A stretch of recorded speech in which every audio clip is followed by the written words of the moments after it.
Un hermano me pregunta sobre el eterno tema de contradicción que es el abuso específicamente musical en la misa, ¿no? En varias ocasiones he hablado de los abusos litúrgicos en la misa, ¿no? Y he visto que estos abusos litúrgicos pueden llegar a extremos inaceptables y siempre he dicho que estos abusos tienen que ser compartidos con el obispo, ¿no? Inmediatamente. ¿Por qué? Porque el sacerdote está distorsionando y arrebatándole al fiel el derecho a una misa correctamente celebrada. El sacerdote que cambia las rúbricas de la misa, el sacerdote que improvisa en la misa, que cambia la estructura de la misa, está yendo en contra de las normas litúrgicas que pide la Iglesia, y en consecuencia ese sacerdote está, por capricho personal, arrebatándole a cada cristiano, a ti y a mí y a los hermanos y hermanas que van a misa, para desear cumplir con el deber dominical de alabar y dar gloria a Dios a través del sacramento que Él mismo instituyó, simplemente por un capricho. Entonces es un abuso mayor, inaceptable, y por eso es que no tenemos que acostumbrarnos a esos abusos litúrgicos. Pero este hermano me habla específicamente del abuso musical, ¿no? Y me dice que algo que se produce en muchas parroquias en México, y él me escribe desde México, pero en realidad esto pasa en muchas parroquias en el mundo de habla hispana, ¿no? Mucho más que en el mundo angloparlante, porque estos abusos se han ido corrigiendo un poco más en el mundo angloparlante. ¿Y cuál ha sido la razón por las cuales se han ido corrigiendo en el mundo angloparlante? Han sido dos que creo que todavía faltan adecuadamente en nuestro mundo hispanoparlante. Uno, una mayor conciencia de los fieles de qué cosa es una misa bien celebrada, hay una mejor catequesis litúrgica, y los fieles han comenzado a saber qué es una misa bien celebrada y a protestar con el sacerdote para que el sacerdote sienta la presión no solo de una persona, sino de varios. Entonces, la incultura litúrgica, que lamentablemente todavía es masiva en América Latina y en el mundo hispano de los Estados Unidos y de Canadá, es un problema.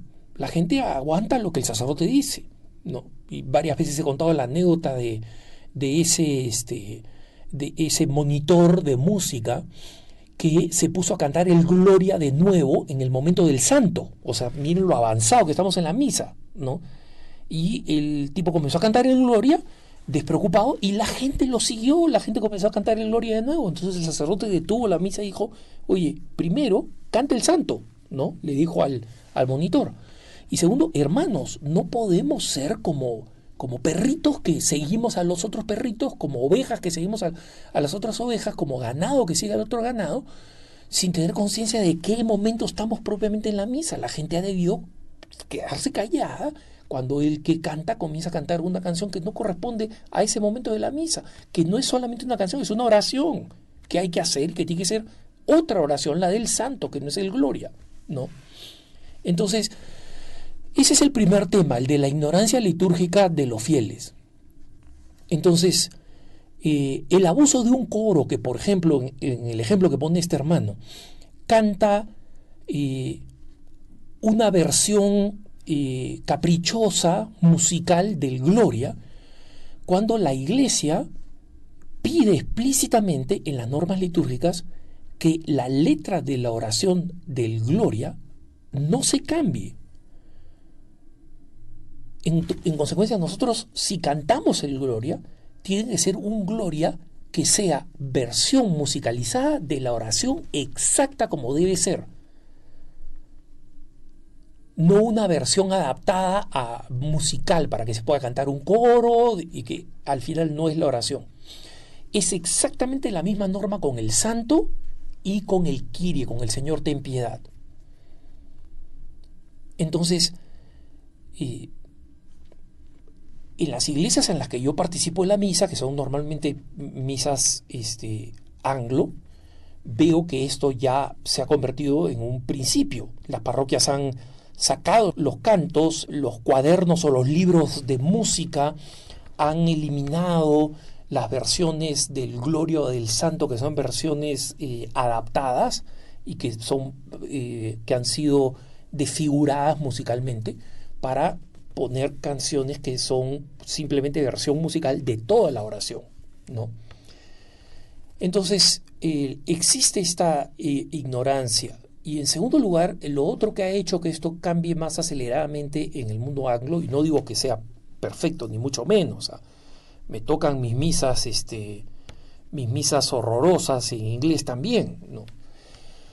Especialmente en particular en algunos estados donde se ve pues que digamos los obispos no han tomado el toro por las astas o no están interesados en abordar el tema litúrgico, que es mucho más que un tema secundario, es donde nos nutrimos de la fe, ¿no? Y el otro tema es la formación de los sacerdotes. Entonces, si nosotros seguimos formando sacerdotes en la convicción de que hay que satisfacer al pueblo, como si el sacerdote fuera un cantante, un músico, un artista musical, que tiene que satisfacer al pueblo y tenerlo entretenido, en vez de que tiene que ser el alter Christus, el otro Cristo, que proporcione a los fieles el misterio de la fe a través de la Santa Liturgia, entonces vamos a tener siempre esas aberraciones y donde los sacerdotes no solamente deciden improvisar, sino que se sienten obligados a tener que improvisar y tener que venir con una novedad adicional, ¿no? Entonces, así terminamos como locuras de ese sacerdote que creyó que era absolutamente impresionante hacer que un dron entrara volando en la iglesia trayendo el Santísimo Sacramento, con el riesgo de que se caiga, con la ridiculez que significa eso, con el maltrato de la Sagrada Eucaristía, de ponerlas en mano de un operador cualquiera del dron para poder elevarla y hacerla entrar. Entonces, terminamos en locuras como esa, ¿no?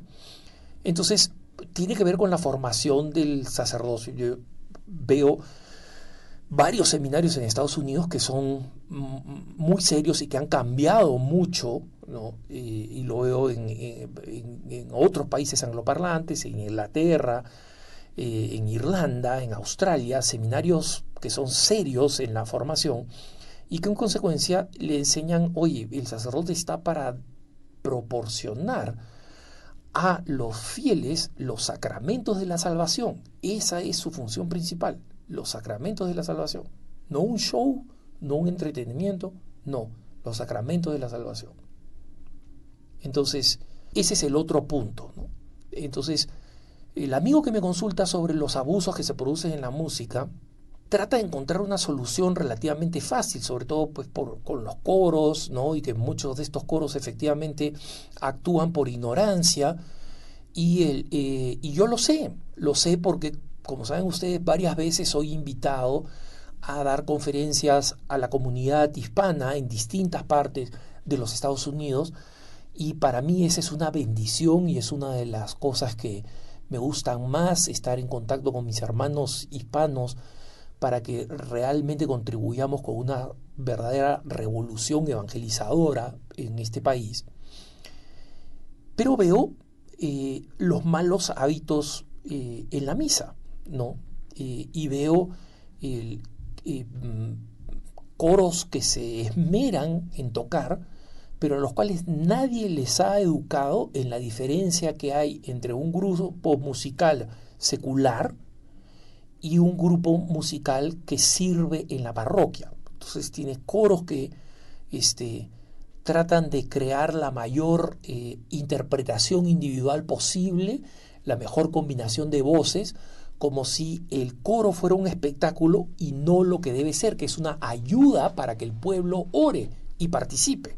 Entonces tienen la mentalidad del espectáculo, de que tienen que hacer una performance, en vez de que tienen que inspirar a que el pueblo cante. Y el resultado final de esa diferencia de mentalidad es palpable, es absolutamente palpable.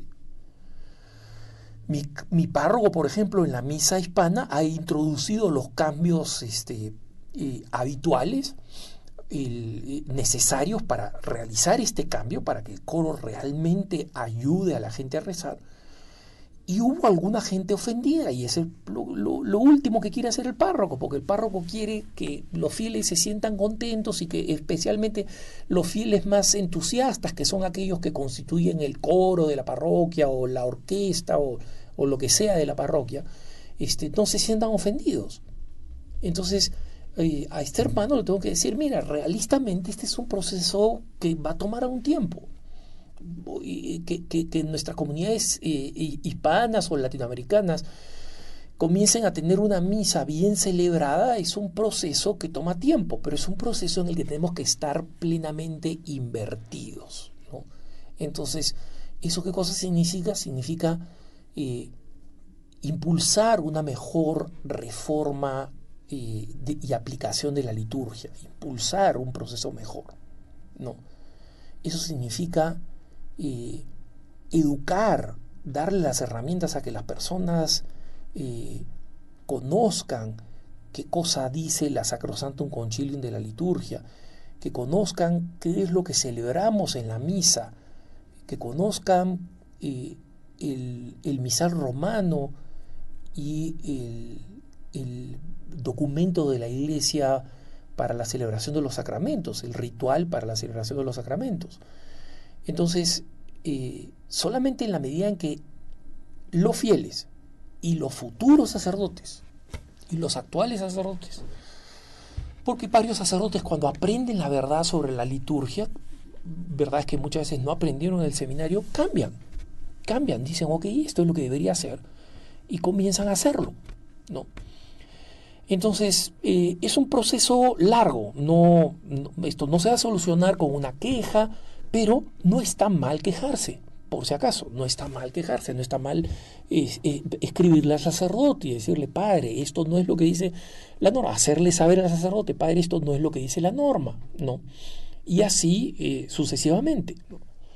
Entonces, esto creo yo que es importante que se sepa, y creo que tenemos que ser pacientes sabiendo que lo que se deformó también se puede reformar.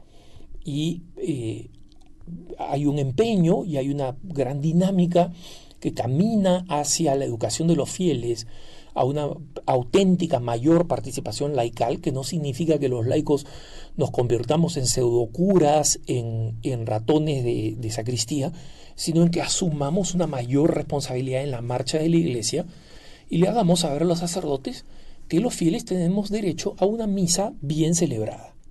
Que tengas un buen día.